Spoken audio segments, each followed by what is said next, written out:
નમસ્કાર મિત્રો, લાસ્ટ વિડીયોની અંદર આપણે ચેપ્ટર 3 પ્રાથમિક સ્વાસ્થ્ય વિશેના કેટલાક મુદ્દાઓની ચર્ચા કરેલી. આજે આપણે આ ચેપ્ટર આ વિડીયોની અંદર આપણે પૂર્ણ કરીશું. એની સાથે યુનિટ 1 પણ આપણે પૂર્ણ કરીશું. અહીંયા મિત્રો આપણે જોઈશું કે યુનિટ 1 ની અંદર ચેપ્ટર 1, 2 અને 3 નો સમાવેશ કરેલો છે. આ યુનિટ 1 એટલે એકંદરે આપણને બીજા યુનિટ કરતાં પણ સરળ લાગે અને વર્ષની શરૂઆતમાં જ આપણે આનો અભ્યાસ થી કરતા આવ્યા છે, એટલે વારંવાર પુનરાવર્તન પણ થયું છે, જેથી યુનિટ 1 માં આપણે બોર્ડના પેપર્સમાંથી 31 માર્ક્સનું 31 માર્ક્સનું આપણે કવર કરી શકીએ. અહીંયા તો આપણે જોઈએ કે 12 માર્ક્સ MCQ પૂછાય છે. પાર્ટ બી ની વિભાગ એ ની અંદર 2 માર્ક્સના પ્રશ્નો, જેમાં 2 પૂછાય છે, જેથી આપણને 4 પૂછાય છે, એટલે 8 માર્ક્સનો આપણે કવર કરી શકીએ. એવી જ રીતે વિભાગ બી માંથી 3 માર્ક્સનો એક પ્રશ્ન અને વિભાગ સી માંથી 4 માર્ક્સના 2 પ્રશ્નો આપણે આમ ટોટલ યુનિટ 1 માંથી 31 માર્ક્સનો આપણે કવર કરી શકીએ. અહીંયા જોઈએ આપણે કે ચેપ્ટર 3 ના કેટલાક મુદ્દાઓ વિશે આજે આપણે જોઈએ અને આ ચેપ્ટર આપણે પૂર્ણ કરીશું, સાથે સાથે યુનિટ પણ પૂર્ણ કરીશું. તો જોઈએ આપણે કે અફળદ્રુપતા નિવારવા માટે ઉપયોગી સહાયક પ્રજનન એ પદ્ધતિઓ ART. મિત્રો ART નું પૂરું નામ પણ MCQ માં પૂછાય છે, એટલે સહાયક પ્રજનન પદ્ધતિ એસિસ્ટેડ રિપ્રોડક્ટિવ ટેકનિક્સ વિશે આપણે માહિતી આપો. આ રીતે પ્રશ્ન આપણને પૂછાય તો આટલા શબ્દો વિશે આપણે એને ચર્ચા કરવાની છે. સાથે સાથે MCQ પણ આના સંપૂર્ણ નામની અંદર પૂછાય છે, એટલે આપણે ધ્યાન રાખીશું. અહીંયા IVF ની વાત કરીએ, ઇન વિટ્રો ફલન કે શરીરની બહાર શરીરની અંદર જેવી સ્થિતિમાં ફલન કરીએ છીએ, જેને આપણે IVF કહીએ છીએ, જે એમ્બ્રિયો ટ્રાન્સફર ET ની એક પદ્ધતિ તરીકે જોવા મળે છે. ત્યારબાદ જોઈએ આપણે ZIFT, જે માર્ચ 2020 ની અંદર MCQ સ્વરૂપે પણ પૂછાઈ ગયો છે, જેને ZIFT zygote in Fallopian transfer. Zygote in Fallopian transfer. મિત્રો આ શબ્દ અને GIFT આ બે શબ્દોમાં એક શબ્દમાં Z અને G એ બેમાં આપણે ધ્યાન રાખીશું. અહીંયા Z એટલે ઝાયગોટ, ઝાયગોટ એટલે ફલિતાંડ, એટલે કે ફલન શરીરની બહાર ફલન કરી અને ફલિતાંડ અથવા તો 8 ગર્ભકોષ્ઠીય કોષ ને અંડવાહિનીમાં ઇન્ટ્રાફેલોપિયન શબ્દ છે, જે આપણે ત્યાં ટ્રાન્સફર કરવામાં આવે. એવી જ રીતે અહીંયા કે જે સ્ત્રીઓ અંડકોષ ઉત્પાદન ન કરી શકતી હોય તેવી સ્ત્રીઓમાં દાતા સ્ત્રીના અંડકોષને ગેમેટ્સ છે, અહીંયા અંડકોષ લેવાનો આપણે એને ઇન્ટ્રાફેલોપિયન એટલે કે અંડવાહિનીમાં ટ્રાન્સફર કરવામાં આવે છે. એટલે આ બે વચ્ચેનો આપણે ડિફરન્સ અહીંયા જોઈશું આપણે. એવી જ રીતે બીજો પણ એક ડિફરન્સ આપણે અહીંયા ધ્યાન રાખવાનો છે કે ZIFT અને IUT આ બે શબ્દ વચ્ચેનો ભેદ આપણે અહીંયા સ્પષ્ટ કરવાનો છે. અહીંયા બંનેની અંદર અને MCQ પણ એ જ રીતે પૂછાય છે અહીંયા કે ફલિતાંડ અથવા 8 ગર્ભકોષ્ઠીય કોષો ધરાવતા પ્રારંભિક ભ્રૂણને અંડવાહિનીમાં જો ફલન કરીએ તો ZIFT એટલે 8 કોષો સુધીની જે અવસ્થા છે તેમાં જ આપણે અહીંયા અંડવાહિનીમાં આપણે ટ્રાન્સફર કરીએ તો ZIFT કહેવાય. પણ 8 કોષો કરતા વધારે એટલે મોરુલ અવસ્થા પણ આવી જાય એમાં, તો એની અંદર જો ટ્રાન્સફર આપણે સ્થાપિત કરવું હોય તો યુરેટર એટલે કે ગર્ભાશયની અંદર ટ્રાન્સફર કરવું પડે, જેને આપણે ઇન્ટ્રાયુરેટાઇન ટ્રાન્સફર તરીકે ઓળખીશું, એટલે કે અંતઃ ગર્ભાશય સ્થાનાંતર. આ શબ્દ આવશે ત્યાં. એટલે IUT માર્ચ 2022 ની અંદર MCQ પૂછાઈ ગયો છે. એ જ રીતે 20 ની અંદર પણ MCQ અહીંયા પૂછાઈ ગયો છે ZIFT વિશે.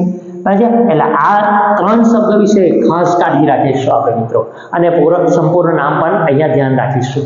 એવી જ રીતે બીજો એક શબ્દ છે ICSI માર્ચ 2023 અને 24 બંને વર્ષની અંદર સતત પૂછાઈ ગયો છે, એટલે આને આપણે ધ્યાન રાખીશું. આનું સંપૂર્ણ નામ પણ પૂછાય છે ઇન્ટ્રાસાઇટોપ્લાઝમિક સ્પર્મ ઇન્જેક્શન. ફરીવાર આપણે જોઈએ ઇન્ટ્રાસાઇટોપ્લાઝમિક સ્પર્મ ઇન્જેક્શન. મિત્રો સ્પર્મ એટલે શુક્રકોષોને સીધા જ અંડકોષના કોષરસની અંદર ઇન્જેક્ટ કરવામાં આવે છે, એટલે કે દાખલ કરવામાં આવે છે. અહીંયા એટલે આ રીતે અહીંયા એનું સંપૂર્ણ નામ પણ પૂછાય છે. અને એમસીક્યુ એવી રીતે પૂછે કે શુક્રકોષ અને અંડકોષમાં ઇન્જેક્ટ એટલે દાખલ કરવાની પદ્ધતિ નીચે પૈકી કઈ છે? આ રીતે એમસીક્યુ માર્ચ 2024માં પણ પૂછાઈ ગયો છે. અને છેલ્લે એઆઈ ની આપણે વાત કરીએ આ પ્રશ્નમાં કે એઆઈ આર્ટિફિશિયલ ઇન્સેમિશન્સ અથવા તો એને કહેવાય આઈયુઆઈ, અંતઃગર્ભાશય વીર્યસેચન, ઇન્ટ્રાયુરિન ઇન્સેમિશન્સ. અહીંયા મિત્રો વીર્યને પતિ અથવા તો દાતામાંથી એકત્રિત કરી અને કૃત્રિમ રીતે એને સીધા જ ગર્ભાશય અથવા તો યોનિ માર્ગની અંદર વીર્યને દાખલ કરવામાં આવે છે. આ પદ્ધતિ એઆઈ પદ્ધતિ તરીકે આપણે એને જોઈએ છે. આ મિત્રો આ પ્રશ્ન જો વર્ણનાત્મક રીતે ના પૂછાય આપણને તો એમસીક્યુ તો આનો પૂછાય જ છે, એટલે ખાસ ધ્યાન રાખીશું. આપણે દરેકના સંપૂર્ણ નામ તૈયાર કરીશું અહીંયા. આ જ રીતે બીજા મુદ્દાની વાત કરીએ આપણે તો કુટુંબ નિયોજનના અવરોધન પદ્ધતિ. અહીંયા અવરોધન પદ્ધતિઓ વિશેની માહિતી માર્ચ 2021માં પૂછાઈ ગઈ છે. અવરોધન પદ્ધતિની અંદર આપણે ભૌતિક અવરોધન પદ્ધતિની વાત કરવાની છે, જેમાં નિરોધ, આંતરપટલ, ગ્રીવાટોપી, વોલ્સ અને ત્રીજા મુદ્દા તરીકે રાસાયણિક પદ્ધતિ શુક્રકોષ નાશક ફોર્મની વાત અહીંયા વર્ણન કરવાનું છે. મિત્રો બહુ સરળ ટોપિક છે અને એક બે વખત વાંચવાથી પણ યાદ રહે તેવો છે. એ જ રીતે ત્રીજી પદ્ધતિની આપણે વાત કરીએ કે કુદરતી ગર્ભ નિરોધક પદ્ધતિઓ સમજાવો. એ પણ માર્ચ 2020ની અંદર 2 માર્ક્સની અંદર પૂછાઈ ગયું છે. તો કુદરતી ગર્ભ નિરોધક પદ્ધતિમાં 3 પદ્ધતિઓ આપણે લખવાની છે. એમાં સામયિક સંયમમાં માર્ચ 22ની અંદર એક એમસીક્યુ પૂછાઈ ગયેલો કે કયા દિવસો દરમિયાન સામયિક સંયમ જાળવવો જરૂરી છે? તો 10 થી 17 દિવસ દરમિયાન જ્યાં ફલનની તકો વધારે હોય ત્યાં આપણે સામયિક સંયમ દર્શાવવો જરૂરી છે. આ ઉપરાંત બાહ્યસ્ખલન અથવા તો સમવન અંતરાલ તરીકે બીજા મુદ્દો દર્શાવવાનો છે. અને ત્રીજો દુગ્ધ સ્ત્રવણ એમોનોરિયા. તો આ જે પ્રશ્ન છે એ પણ એમસીક્યુ સ્વરૂપે માર્ચ 2020ની અંદર પૂછાઈ ગયો છે કે ભરપૂર દૂધ સ્ત્રાવ અને ઋતુચક્રની ગેરહાજરી હોય તેવા નીચે પૈકીની કઈ પદ્ધતિ છે? તો એની અંદર આ જવાબ આવે દૂધ સ્ત્રાવણ એમિનેરિયા એટલે શું એ પણ આવશે. તો આવી રીતે માર્ચ 2020ની અંદર એમસીક્યુ પણ પૂછાઈ ગયો છે. 2 માર્ક્સની અંદર આ રીતે સતત પૂછાયા કરે છે. એટલે ખાસ ધ્યાન રાખીશું મિત્રો, ચેપ્ટર સહેલું છે અને આ રીતેના આપણે પ્રશ્નો આપણે તૈયાર કરતા રહીએ. મુદ્દાની ચર્ચા કરીએ તો તે ખૂબ જ અસરકારક છે, પરંતુ તેની પુનઃસ્થાપિતતા ઘણી નબળી છે તેવી ગર્ભ નિરોધક પદ્ધતિ. આ રીતે પણ પ્રશ્ન પૂછાય છે. અહીંયા અસરકારક છે પણ પુનઃસ્થાપિત એટલે કે ફરી જ્યારે સ્થાપિત કરવો હોય, ગર્ભ ધારણ કરવો હોય તો આ પદ્ધતિ ઘણી જ નબળી છે. એ રીતે પણ પ્રશ્ન પૂછાય છે. તો મિત્રો આ પ્રશ્નની અંદર થોડો ટ્વિસ્ટ કરેલો છે એટલે થોડું ધ્યાન રાખીશું કે વાડકા પદ્ધતિ અથવા તો વ્યંધીકરણ વિશે લખવાનું છે. પુરુષમાં પુરુષ નસબંધી તરીકે ઓળખાય જેને વાસક્ટમી તરીકે ઓળખીશું અને સ્ત્રી નસબંધી તરીકે ટ્યુબેક્ટમી તરીકે ઓળખીશું. આ 2 મુદ્દાનો ઉલ્લેખ કરવાનો છે.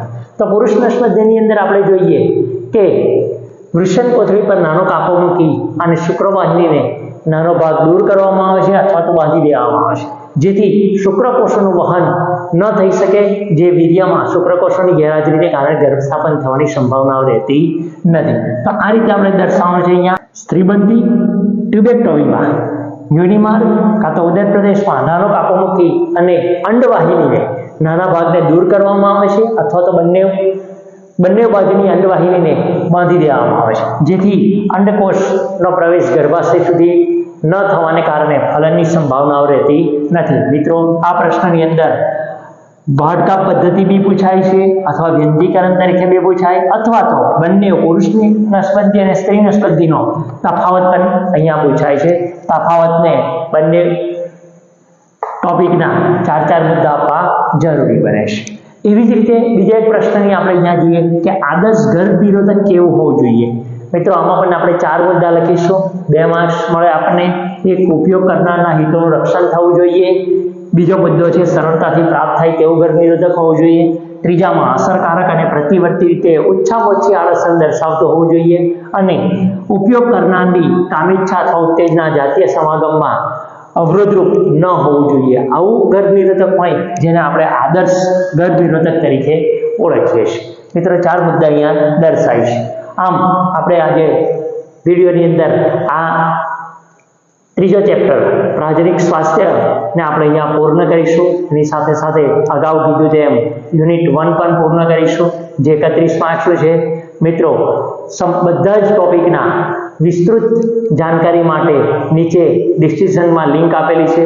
એની અંદર દરેક ટોપિકના વિડીયો બનાવેલા છે, જે ડિટેલ રીતે તેનો અભ્યાસ આપણે કરી શકીશું. Thank you.